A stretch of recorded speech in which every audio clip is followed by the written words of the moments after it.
रुपए और डॉलर, ये सिर्फ नंबर नहीं है, ये एक ऐसी कहानी है जिसका असर हम सबकी जिंदगी पर पड़ता है। तो आइए आज इस उलझी हुई कहानी को सुलझाने की कोशिश करते हैं और इस आर्थिक पहेली की तह तक चलते हैं।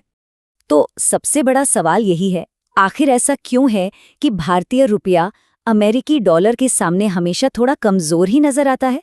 इस गिरावट के पीछे की असली वजह क्या है? जरा इन आंकड़ों को देखिए। 1947 में $1 की कीमत लगभग ₹1 के बराबर थी और आज उसी $1 के लिए हमें 85 रुपए से भी ज्यादा देने पड़ते हैं। मतलब 85 गुना से भी ज्यादा का फर्क। ये जो इतना बड़ा बदलाव है ना, यही हमारी आज की पड़ताल का केंद्र है। अच्छा, इससे पहले कि हम कहानी में और आगे बढ़ें, एक बेसिक सी चीज समझना जरूरी है, एक्सचेंज रेट। बहुत पहले इसका हिसाब किताब सोने से होता था। मतलब हर देश की करेंसी की एक वैल्यू सोने में तय होती थी। लेकिन अब जमाना बदल गया है और आज इसका मूल्य बाजार की ताकतें तय करती हैं, जैसा कि हम आगे देखेंगे। तो चलिए अपनी पड़ताल की पहली केस फाइल खोलते हैं। साल 1966। ये वो साल था जब रुपए के इतिहास का पहला बड़ा संकट सामने आया।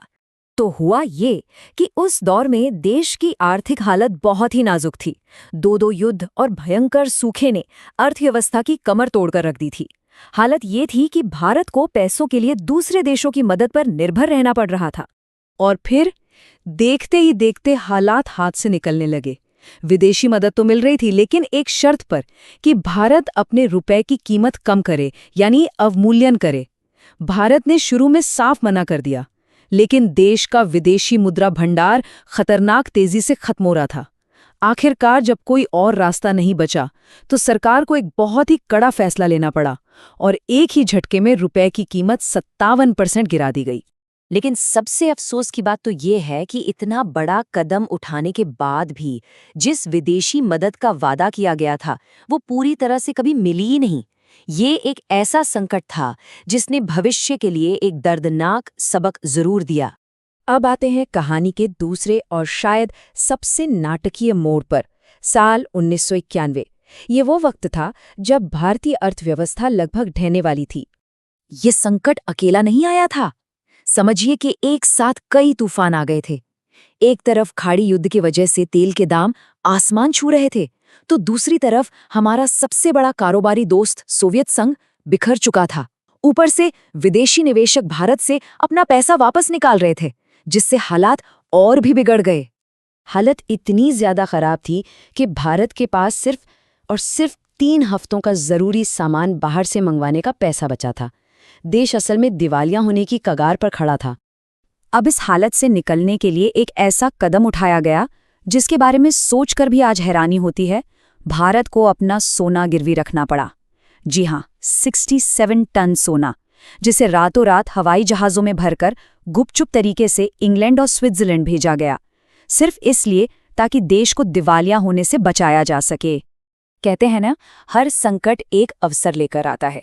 1991 के इस संकट ने भी भारत को हमेशा के लिए बदल दिया। देश ने मजबूरन अपनी अर्थव्यवस्था के दरवाजे पूरी दुनिया के लिए खोल दिए। और सबसे बड़ा बदलाव ये हुआ कि 1994 से रुपए की कीमत तय करने का काम सरकार के हाथ से निकलकर पूरी तरह बाजार की मांग और सप्लाई पर छोड़ दिया गया। ये एक नए दौर की शुरुआत थी। तो चलिए इन 2 बड़ी घटनाओं से हमें जो सुराग मिले हैं, उनके आधार पर अपने मूल सवाल का जवाब ढूंढते हैं। तो पहला और शायद सबसे बड़ा कारण अर्थशास्त्री सौरभ मुखर्जी के इस कोट में छिपा है। इसे आसान भाषा में समझिए। भारत जैसे तेजी से बढ़ते देश में महंगाई अमेरिका जैसे विकसित देश के मुकाबले ज्यादा तेजी से बढ़ती है। अब अगर रुपया भी मजबूत बना रहेगा, तो भारत में बना सामान दुनिया के लिए बहुत महंगा हो जाएगा। इसलिए अपने एक्सपोर्ट को बनाए रखने के लिए रुपया का धीरे धीरे थोड़ा गिरना एक तरह से जरूरी हो जाता है। तो कुल मिलाकर इस गिरावट के पीछे ये 4 बड़े खिलाड़ी हैं।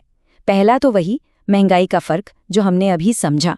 दूसरा है हमारा ट्रेड डेफिसिट, यानी हम जितना सामान बेचते हैं उससे कहीं ज्यादा खरीदते हैं और खरीदने के लिए हमें डॉलर चाहिए। तीसरा कैपिटल आउटफ्लो, जब विदेशी निवेशक अपना पैसा निकालते हैं तो वो रुपये बेचकर डॉलर खरीदते हैं। और चौथा खुद डॉलर की ताकत, जब भी अमेरिकी अर्थव्यवस्था मजबूत होती है तो डॉलर दुनिया की बाकी सभी करेंसी पर भारी पड़ता है। अब इस कहानी का एक और जरूरी पहलू भी है जो हमें सरकार की तरफ से देखने को मिलता है। जैसा कि वित्त मंत्री निर्मला सीतारमण ने कहा कि इसे सिर्फ रुपये की कमजोरी की तरह नहीं देखना चाहिए, बल्कि डॉलर की असाधारण मजबूती की तरह भी देखना चाहिए। ये भी इस पहेली का एक अहम हिस्सा है। ठीक है, ये तो हुई बड़ी बड़ी आर्थिक बातें, लेकिन इसका आम जिंदगी पर क्या असर पड़ता है? आखिर रुपए के गिरने से किसको फायदा होता है और किसको नुकसान? ये स्लाइड इस नफे नुकसान के खेल को बहुत अच्छे से दिखाती है। देखिए, एक तरफ है एक्सपोर्टर्स जैसे हमारी आईटी और फार्मा कंपनियां।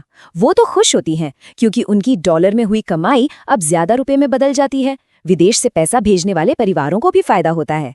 लेकिन सिक्के का दूसरा पहलू हम जैसे आम लोगों को चुभता है। पेट्रोल, मोबाइल फोन, लैपटॉप, ये सब कुछ महंगा हो जाता है क्योंकि इनको खरीदने के लिए ज्यादा डॉलर लगते हैं। और विदेश में पढ़ने वाले छात्रों का तो पूरा बजट ही बिगड़ जाता है। तो अब इस पूरी बातचीत को समेटते हैं और देखते हैं कि रुपए का भविष्य कैसा दिखता है। तो आखिर में ये बात साफ हो जाती है कि रुपए का गिरना सिर्फ कमजोरी की निशानी नहीं है। ये एक बहुत ही जटिल समीकरण है जिसमें दुनिया भर की आर्थिक ताकतें, हमारा व्यापार और दो देशों के बीच आर्थिक विकास का फर्क, ये सब कुछ शामिल है। और ये हमें एक बहुत बड़े सवाल पर लाकर छोड़ देता है। जैसे जैसे भारत एक आर्थिक महाशक्ति के तौर पर आगे बढ़ रहा है, क्या रुपया कभी डॉलर के इस दबदबे को चुनौती दे पाएगा या उसकी छाया से बाहर निकल पाएगा? ये एक ऐसी कहानी है जो अभी लिखी जा रही है।